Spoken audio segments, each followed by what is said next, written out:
What if you vanished for 30 days? No texts, no posts, no noise, and came back completely transformed. Not for attention, but for redemption. Because sometimes, disappearing isn't running away. It's finally stepping into your true power. The boy who disappeared. His name was Noah. Quiet, determined, misunderstood. Every time Noah talked about his dreams, people smirked. "Stop dreaming so big," they said. "You're not that guy." And for a while, he believed them. Until one night, something in him snapped. He deleted social media, turned off his phone, and said to himself, "For the next 30 days, I'm going to disappear and rebuild." While his friends were partying, Noah was studying.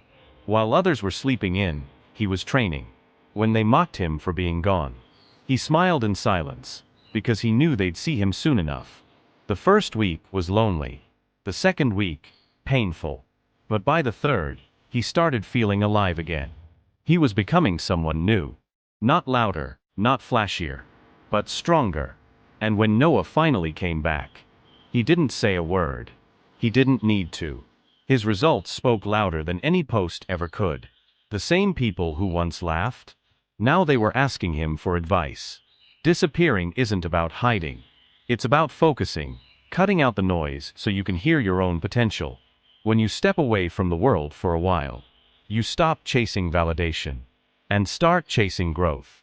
30 days of isolation can give you what years of distraction never could: clarity, focus, and inner fire. The world won't understand your silence at first, but when you return, they'll feel your presence before you even speak. So, take this as your sign. Shut out the noise. Disappear. Work on your mind, your body, and your mission. And when you return, come back unstoppable. Subscribe to Mind Empire. Because here, silence isn't weakness. It's transformation.